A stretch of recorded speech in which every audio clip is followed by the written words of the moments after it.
Hello, good morning दोस्तों। स्वागत है आप सभी का अपने शोएब सर एकेडमी चैनल में। आज की 5 बड़ी खबरें देखेंगे हर दिन की तरह। विशेष बुलेटिन, देश विदेश की राष्ट्रीय और अंतर्राष्ट्रीय शैक्षिक हलचल। और आज 4 जुलाई है। हम लोग 4 जुलाई के 5 बड़ी खबरों को देखने वाले हैं। आइए चलते हैं अपनी नेक्स्ट स्लाइड पर।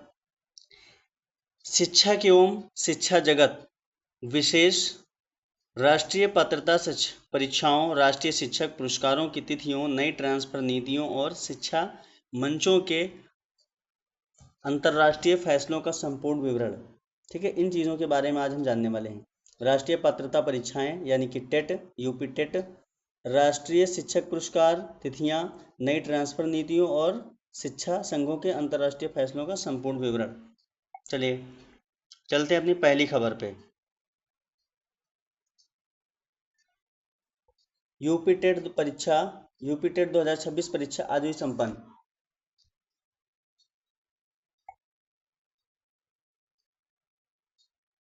यूपी टेट परीक्षा 2026 आज हुई संपन्न। 20 लाख उम्मीदवारों का इंतजार समाप्त। उत्तर प्रदेश शिक्षक पात्रता यूपी टेट 2026 का भव्य आयोजन 4 जुलाई 2026 को पहली पाली की परीक्षा के साथ शांतिपूर्वक समाप्त हो गई। परीक्षा का आयोजन प्रदेश के 60 जनपदों के 955 केंद्रों पर कुल 5 पालियों में किया गया था। इस बार नए शिक्षा सेवा चयन आयोग ने सख्त सुरक्षा व्यवस्था की थी। सुरक्षा की कमान, परीक्षा केंद्रों पर एआई स्वचालित सीसीटीवी कैमरे, आइरिस बायोमेट्रिक स्कैनिंग और एसटीएफ तैनात रही, जिससे पेपर लीक जैसी घटनाओं पर कड़ा अंकुश लगा। चलिए अपने नेक्स्ट खबर पे चलते हैं।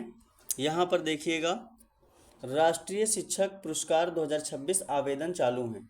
ठीक है, आप सभी 10 जुलाई तक लास्ट डेट है। आप 10 जुलाई तक, ठीक है, आप आवेदन कर सकते हैं। ओके, स्वयं नामांकन सेल्फ नॉमिनेशन कैसे करेंगे? शिक्षा मंत्रालय, भारत सरकार ने राष्ट्रीय शिक्षक पुरस्कार नेट 2026 के लिए ऑनलाइन पोर्टल खुला रखा है। उत्कृष्ट कार्य करने वाले देश के सभी शिक्षक स्वयं का नामांकन दर्ज करा सकते हैं। अंतिम तिथि 10 जुलाई। देखिए, चयन प्रक्रिया और सम्मान समारोह क्या होने वाला है? नामांकन प्राप्त होने के बाद जिला, राज्य और अंत में केंद्रीय शिक्षा मंत्री द्वारा गठित एक स्वतंत्र राष्ट्रीय जूरी द्वारा पात्र शिक्षकों का चयन किया जाएगा। चुने गए सर्वश्रेष्ठ शिक्षकों की राष्ट्रपति द्वारा 5 सितंबर 2026 शिक्षक दिवस को विज्ञान भवन नई दिल्ली में सम्मानित किया जाएगा। चलिए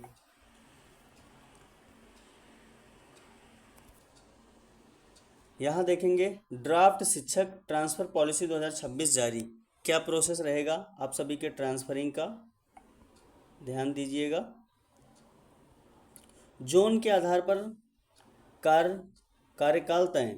नए ड्राफ्ट के अनुसार जोन पहला, दूसरा और तीसरा के सामान्य शिक्षकों का कार्यकाल एक स्कूल में अधिकतम 3 वर्ष का होगा, जबकि जोन 4 व 5 कठिन दूरस्थ क्षेत्रों में कार्यकाल क्रमशः 2 वर्ष और 1 वर्ष तय किया गया है।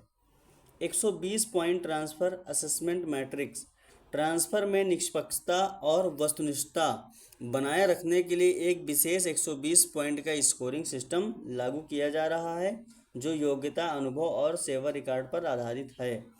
दूसरा देखिए, गंभीर बीमारियों और विधवाओं को प्राथमिकता। 58 वर्ष से अधिक आयु के शिक्षकों को सुदूर और कठिन क्षेत्रों में नियुक्त नहीं किया जाएगा। गंभीर बीमारी ग्रसित शिक्षकों और एकल महिलाओं को ट्रांसफ़र में विशेष रियायत दी जाएगी। चलिए आगे चलते हैं। यहाँ पर हम थोड़ा सा देखने वाले हैं एआई के उपयोग। शिक्षा में एआई के उपयोग पर वैश्विक मंथन। मैड्रिड में वैश्विक शिक्षक संघों की बैठक। क्या देखिए इसमें क्या है, दुनिया भर के शिक्षक संगठनों ने मैड्रिड स्पेन में एक व्यापक अंतर्राष्ट्रीय बैठक का आयोजन किया, जिसका मुख्य विषय एआई के युग में मानवीय शिक्षण की रक्षा रहा है। मुख्य निष्कर्ष, वैश्विक संगठन एजुकेशन इंटरनेशनल ने स्पष्ट चेतावनी दी है कि प्रौद्योगिकी तेजी से शासन तंत्र से आगे बढ़ रही है।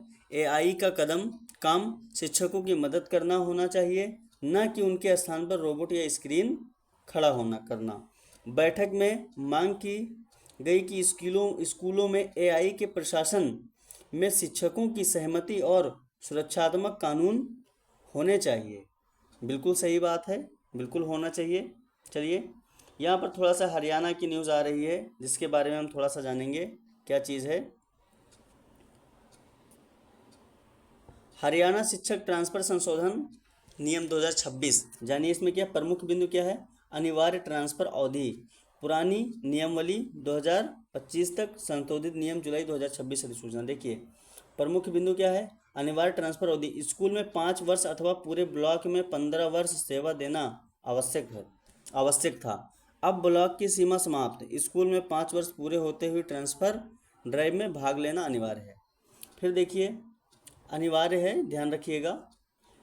काल्पनिक रिक्तियाँ, ठीक है, नेशनल वैकेंसीज जो होती थी, इसमें देखिए स्थानांतरण अभियान के बाद खाली हुए पदों को लेकर स्पष्ट निर्देश नहीं थे, लेकिन अब देखिए पदोन्नति, बहाली या पहली नियुक्ति के बाद खाली पदों को काल्पनिक रिक्त मानकर भरा जाएगा। समझ गए।